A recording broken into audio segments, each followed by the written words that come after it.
Times of Swaraj में आप सबों का स्वागत है। मैं हूं संतोष सिंह और आज हम टाइम्स ऑफ स्वराज में चर्चा करने जा रहे हैं, क्या संजय झा को कार्यकारी अध्यक्ष बनाकर नीतीश कुमार अपने पैरों में कुल्हाड़ी मार दिया है। क्योंकि लुटियन जोन की मीडिया ने संजय झा को लेकर कई तरह की रिपोर्टिंग की है। जिस रिपोर्टिंग का लबो लबाब अगर देखें तो ये है कि संजय झा का रिश्ता बीजेपी से काफी पुराना रहा है और उन रिश्तों के सहारे क्या अमित शाह बिहार में महाराष्ट्र मिडुल्स तो नहीं पार्ट 2 करने जा रहे हैं। जी हाँ, जिस तरीके से पवार की पार्टी को और सिंधे के सहारे पार्टी को, शिवसेना को तोड़ा, क्या वही मॉड्यूल्स बिहार में संजय झा के सहारे तो नहीं अपनाया जा रहा है? या संजय झा के सहारे उसी मॉड्यूल्स को एक अंजाम तक पहुंचाने की रणनीति तो नहीं है? क्योंकि इस तरीके की खबरें लुटियन जोन की मीडिया ने बड़ी प्रमुखता से चलाई है और स्वाभाविक तौर पर ये इस तरीके की चर्चा होना भी लाजमी है, क्योंकि संजय झा का रिश्ता वाकई में बीजेपी से आज भी है।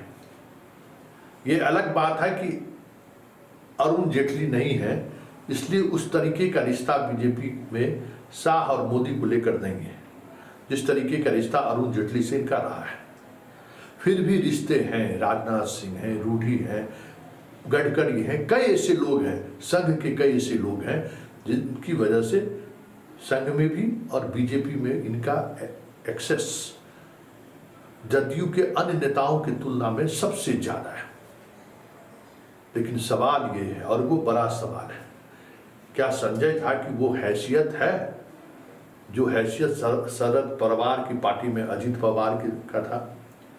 क्या संजय झा की वो हैसियत है कि ठाकरे की पार्टी में जो सिंधे की हैसियत थी, या है?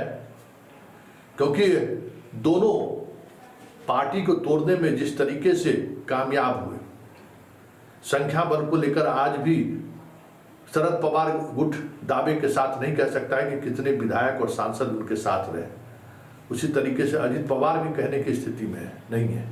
जो जहां सेट हुए वहां मंत्री बन के अपने तरीके से चीजों को चला रहे। ये अलग बात है कि 2024 के लोकसभा चुनाव में शरद पवार ने ये दिखा दिया कि एनसीपी मतलब शरद पवार है, एनसीपी मतलब शरद पवार का परिवार है, एनसीपी मतलब अजित परिवार नहीं, अजित पवार नहीं है। ये उन्होंने साबित कर दिया है। हालांकि बिहार के संदर्भ में अगर बात करें तो जिस तरीके से दिल्ली की मीडिया कल अलग अलग तर्कों के सहारे इन चीजों को रखने की कोशिश की कि संजय झा महाराष्ट्र 2 बिहार में करने जा रहे हैं या कराया जाएगा इनसे, इसलिए इनको कार्यकारी अध्यक्ष बनाया गया। संजय झा की जदयू में हैसियत क्या है, जरा इसको पहले समझिए, तब बहुत सारी चीजें समझ सकते हैं। संजय झा की जदयू में हैसियत यही है कि माइनस नीतीश कुमार वो कुछ भी नहीं है। ना एक विधायक उनका है, न एक सांसद उनका है, न पार्टी में एक भी कोई पदाधिकारी ऐसा है जो संजय झा के द्वारा लाया गया, मतलब 0/0। और कार्यकारी अध्यक्ष को पार्टी संविधान में वो अधिकार भी नहीं है कि वो पार्टी तोड़कर एक अलग पार्टी बनाए और नीतीश कुमार को जदयू से बाहर कर दे। ये भी संवैधानिक जो तरीका है उसमें वो संभव नहीं है। और बात विधायक और सांसद की करें तो वो भी हैसियत नहीं है संजय झा की। इसलिए महाराष्ट्र मॉडल 2 शाह बिहार में संजय झा के सहारे कराना चाहते हैं। ये बिहार में काम करने वाले लोगों के लिए सहज स्वीकार करना संभव होता हुआ नहीं दिख रहा है। नंबर 2, जो सबसे महत्वपूर्ण बात है कि आरसीपी जिस वक्त अध्यक्ष, राष्ट्रीय अध्यक्ष थे और जितने वो ताकतवर थे संगठन में, सिर्फ राष्ट्रीय अध्यक्ष नहीं थे, संगठन में भी और विधायक और सांसदों में भी आरसीपी काफी ताकतवर थे। 20 से अधिक विधायक ऐसे थे हैं अभी भी पार्टी में जिसको सीधे तौर पर आरसीपी ने सिंबल उठाकर दिया है, सीधे सीधे तौर पे। सांसद अब तो नए चुनकर आ गए हैं, लेकिन अधिकांश सांसद वही हैं जो पिछली बार सांसद बने थे। अधिकांश सांसद को टिकट आरसीपी ने उठाकर दिया था। पार्टी संगठन में अति पिछड़ा को लेकर जो गठबंधन उन्होंने बनाई, जिस तरीके से गांव गांव में संगठन खड़ा किया, बूथ लेवल पर कमेटी बनाई, हर जगह अगर कोई व्यक्ति था तो वो आरसीपी का व्यक्ति था।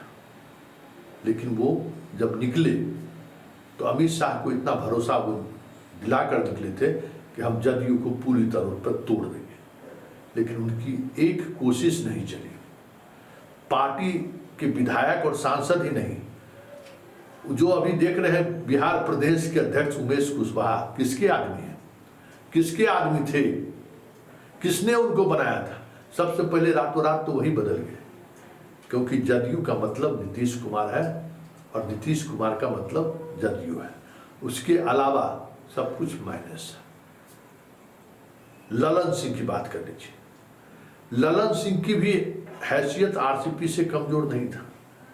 उसने भी कई लोगों को टिकट दिलवाया था और पार्टी संगठन पर वर्षों से उनका एकाधिकार रहा, लेकिन उनकी भी ये हैसियत नहीं रही कभी कि पार्टी में वो माइनस नीतीश कुमार वो कुछ कर सके। इसलिए जैसे ही उन पर चार्ज लगा वो आज समर्पण कर दिए, और आज समर्पण इस तरीके से किए कि आज भी नीतीश कुमार राहे बगाहे कर रहे थे, इनको तो मंत्री हम ही बनाए हैं, आज भी बोल दिया, और संजय झा को भी हम ही बनाए हैं।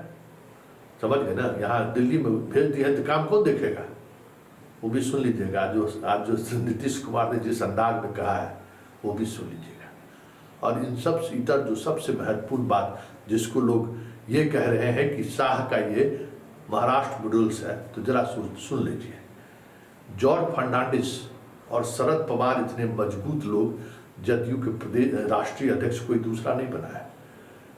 आरसीपी, ललन सिंह और संजय झा की तो कोई विसात ही नहीं है।